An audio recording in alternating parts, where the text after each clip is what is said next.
नीतीश का खेल बिगाड़ने को तैयार हैं साउथ के ये त्रिमूर्ति।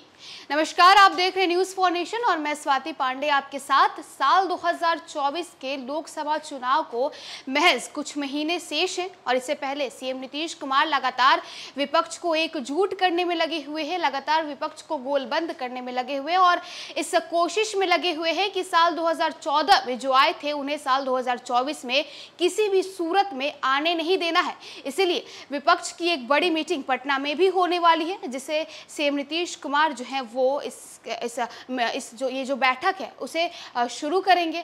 आपको बताएं कि लगातार सीएम नीतीश कुमार दूसरे प्रदेशों का दौरा कर रहे हैं, लगातार विपक्ष के नेताओं से मिल रहे हैं और अब 23 जून को पटना में एक बड़ी बैठक होने वाली है। तो वही अब दूसरी तरफ नीतीश कुमार और महागठबंधन के खेल को बिगाड़ने के लिए साउथ के ये तीन त्रिमूर्ति तैयार हैं बीजेपी में शामिल होने के लिए और बीजेपी का साथ देने के लिए बेहाल है।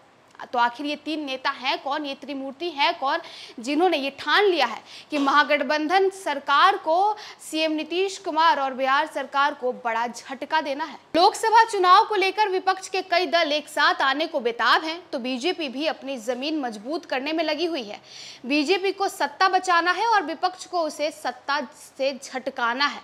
न बीजेपी आसानी से सत्ता छोड़ने को तैयार होगी और न विपक्षी दल सत्ता झटकने की कोशिश छोड़ेंगे।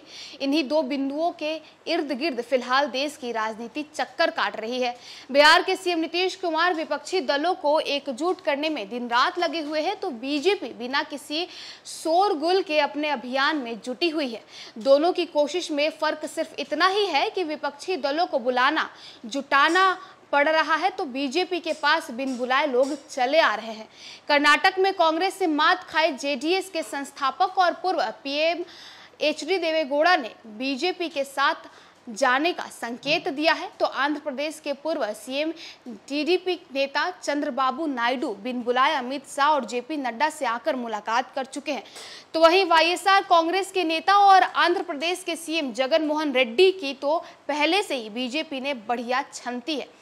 नवीन पटनायक ने अकेले रहकर भी बीजेपी का साथ समय समय पर निभाया है। राजस्थान में सचिन पायलट ने जो नौटंकी शुरू की वह उनकी ही पार्टी कांग्रेस को नुकसान पहुंचाएगी। ममता बनर्जी, अरविंद केजरीवाल और अखिलेश यादव विपक्षी गोलबंदी में शामिल तो हैं, लेकिन अतीत के अनुभव बताते हैं कि कोई करिश्मा ही उन्हें आखिर तक गोलबंदी में बनाए रख पाएगा।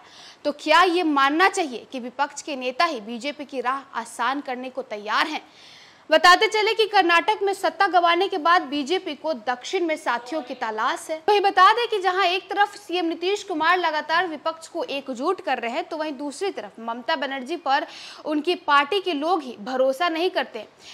वे कब क्या कर देंगी, कब क्या कह देंगी, कोई नहीं जानता। पहले तो उन्होंने कांग्रेस रहित विपक्षी एकता की बात कही, नीतीश के समझाने पर कांग्रेस के साथ आने को तैयार हुई, लेकिन इसी दौरान उन्हें कांग्रेस का एमएलए तोड़कर उसे झटका भी दे दिया। अरविंद केजरीवाल की पार्टी ने भी कह दिया कि लोकसभा चुनाव में किसी दल या गठबंधन के साथ जाने का सवाल ही नहीं उठता है। उनका यह तेवर तब से ही तल्ख हो गया है जब कांग्रेस ने सेवा अध्यादेश पर साथ देने से मना कर दिया। रही बात अखिलेश यादव की, तो उन्होंने बसपा और कांग्रेस के साथ गठबंधन कर उसका परिणाम देख लिया है।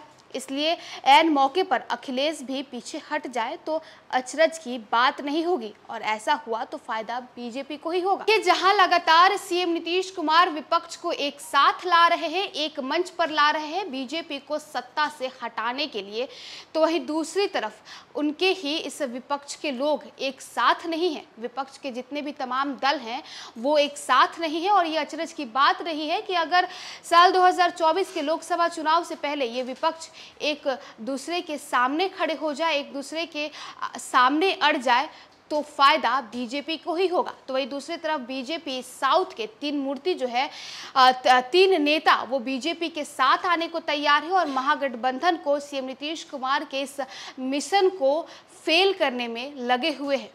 फिलहाल तो इस खबर में बस इतना ही और वीडियोस और अपडेट्स के लिए आप देखते रहे न्यूज फॉर नेशन।